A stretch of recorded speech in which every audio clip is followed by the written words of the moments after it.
മുട്ടിൽ മരമുറിയുമായി ബന്ധപ്പെട്ട് അമ്പലമേട് പോലീസ് എടുത്ത കേസിൽ അഗസ്റ്റിൻ സഹോദരങ്ങളുടെ ഹർജി തള്ളി ഹൈക്കോടതി. വിചാരണ കോടതിയെ സമീപിക്കാൻ നിർദ്ദേശം. കേസിൽ വീഡിയോ കോൺഫറൻസിലൂടെ കുറ്റപത്രം വായിച്ചു കേൾപ്പിക്കാൻ അനുമതി തേടി ജോസ് കുട്ടി അഗസ്റ്റിനും ആന്റോ അഗസ്റ്റിനും കോടതിയിൽ ഇവർ അപേക്ഷ നൽകിയിട്ടുണ്ട്. ഈ കേസിൽ വിചാരണ നടത്താൻ ചോറ്റാനിക്കര കോടതിക്ക് അധികാരപരിധി ഇല്ല എന്നും ഹർജിയിൽ അഗസ്റ്റിൻ സഹോദരന്മാർ. വിവരങ്ങളുമായി രേഷ്മ ബാബു ചേരുകയാണ്. രേഷ്മ, മുട്ടിൽ മരമുറി കേസിൽ കനത്ത തിരിച്ചടിയാണ് ഈ പ്രതികൾക്ക് കോടതിയിൽ നിന്നും ഉണ്ടായിരിക്കുന്നത്. ഒപ്പം കോടതിയുടെ നടപടികളുമായി ബന്ധപ്പെട്ട് എന്തൊക്കെ എതിർപ്പുകളാണ് ഈ അഗസ്റ്റിൻ സഹോദരന്മാർ മുന്നോട്ട് വെച്ചതും?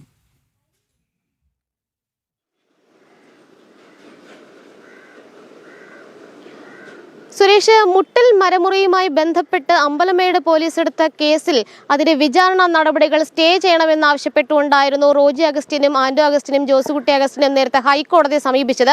ആ ഹർജിയാണ് ജസ്റ്റിസ് CS ടൈസിന്റെ ബെഞ്ച് തള്ളിയിരിക്കുന്നത്. വിചാരണ കോടതിയെ സമീപിക്കാനായിട്ടുള്ള ഒരു നിർദ്ദേശം നൽകിക്കൊണ്ടാണ് ഹൈക്കോടതി പ്രസ്തുത ഹർജി തള്ളിയിട്ടുള്ളത്. അതിനിടയിൽ നേരത്തെ ഹൈക്കോടതിയുടെ നിർദ്ദേശാനുസരണം ഇന്ന് റോജി അഗസ്റ്റിൻ ചോറ്റാനിക്കര മജിസ്ട്രേറ്റ് കോടതിയിൽ ഹാജരായിരുന്നു.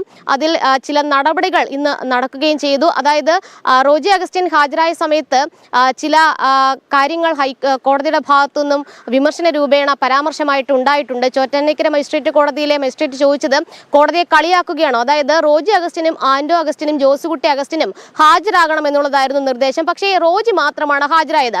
ഇതിലാണ് കോടതിയെ കളിയാക്കുകയാണോ എന്നുള്ളൊരു ചോദ്യം മജിസ്ട്രേറ്റിന്റെ ഭാഗത്തു നിന്നും ഉണ്ടായത്. രണ്ട് അപേക്ഷകൾ നിലവിൽ അഗസ്റ്റിൻ സഹോദരന്മാർ കീഴ്ക്കോടതിയിൽ, അതായത് ചോറ്റാനിക്കര മജിസ്ട്രേറ്റ് കോടതിയിൽ നൽകിയിട്ടുണ്ട്. അതായത് ഒന്ന്, വീഡിയോ കോൺഫറൻസിംഗ് വഴി കുറ്റപത്രം വായിച്ചു കേൾപ്പിക്കാനായിട്ടുള്ള ഒരു അനുമതി തങ്ങൾക്ക് നൽകണമെന്നാവശ്യപ്പെട്ടുകൊണ്ട് 2ഉം 3ഉം പ്രതികളായിട്ടുള്ള ജോസുകുട്ടി അഗസ്റ്റിനും ആന്റോ അഗസ്റ്റിനും ഒരു അപേക്ഷ നൽകിയിട്ടുണ്ട്. അതോടൊപ്പം തന്നെ ഈ ചോറ്റാനിക്കര മജിസ്ട്രേറ്റ് കോടതിക്ക് ഈ വിചാരണ നടത്തുവാൻ യാതൊരുവിധ അധികാര പരിധിയുമില്ല എന്ന് പറഞ്ഞുകൊണ്ട് അത്തരത്തിലൊരു ഹർജി ഇപ്പോൾ ഈ അഗസ്റ്റിൻ സഹോദരന്മാർ നൽകിയിട്ടുണ്ട്. അതിൽ പ്രതിഭാഗം ഈ വിചാരണ നടപടികൾ വൈകിപ്പിക്കാനായിട്ടുള്ള നീക്കത്തിന്റെ ഭാഗമായിട്ടാണ് ഇത്തരത്തിലൊരു ഹർജി നൽകിയെന്നാണ് പ്രോസിക്യൂഷൻ ഇന്ന് കോടതിയിൽ വ്യക്തമാക്കിയിട്ടുള്ളത്. ഇരു അപേക്ഷകളിലും നാളെയായിരിക്കും ചോറ്റാനിക്കര കോടതി ഒരു ഉത്തരവ് പറയുക. അതിനുശേഷം മാത്രമേ ഈ കുറ്റപത്രം വായിച്ചു കേൾപ്പിക്കുന്ന കാര്യത്തിൽ ഒരു തീയതി സംബന്ധിച്ചുള്ള ഒരു തീരുമാനത്തിലേക്ക് മജിസ്ട്രേറ്റ് കോടതി കടക്കുകയുള്ളൂ.